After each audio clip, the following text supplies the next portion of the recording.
Hey now, we're going to do a little debugging here. This is a community site UiPath. I was actually on Fever Bee. They mentioned this, and I do like the design. It shows a lot of restraint. Actually, I do a lot of community design implementations. I do like the design. Some are a little over-designed. And I was trying to figure out why UiPath was so familiar to me. Turns out they had an office in my office share. I probably walked past their logo 1,000 times. But I was going through this site.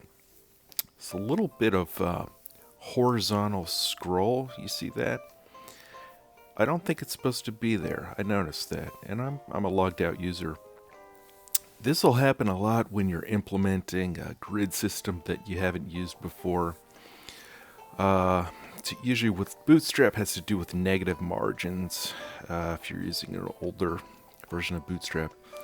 But I thought, I think I know what the issue is.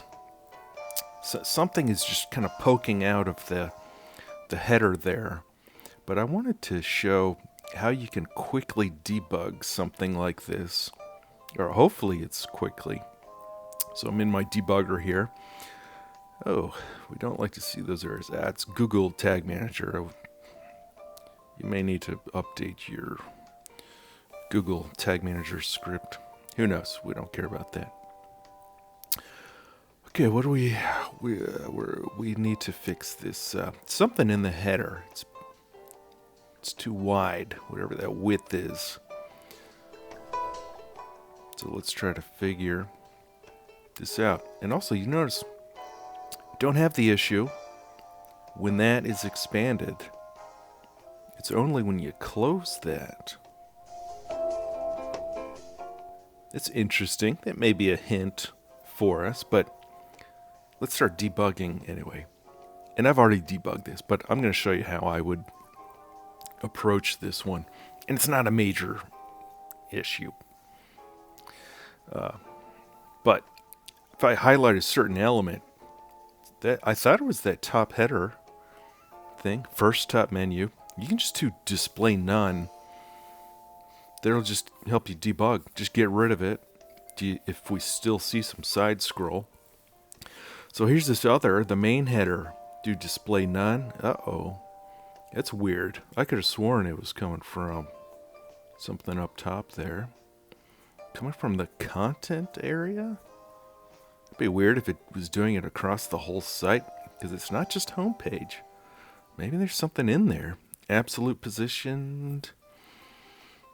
It's poking out. No. Oh, okay. I think we're about ready to solve the puzzle here. Alex. Huh. Let me just refresh. Let's go back. Okay, it's actually from this. We should have known, because the side scroll only happens when this little bubble is expanded. Something in that. And by the way, always good to double check your site as a logged out user. As community managers, we're always logged in, right? Good to step through the site as a logged out user. Because I think only logged out users would see this. Right? And it's poking out of something. It's kind of complex HTML here, but if we look at this buttons element, it's kind of a weird width. What if we just turn off the width?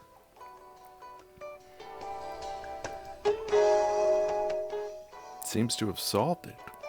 If we just get rid of that width. No more side scroll. Easy as that. If we turn it back on, we can see there's side scroll again. So it's a pretty easy one. It came from that sticky element, something inside the sticky element. So that probably more on the difficult side to debug. But if you start removing elements one by one, that'll help you debug something like this. And if you need something debugged in your community, let me know.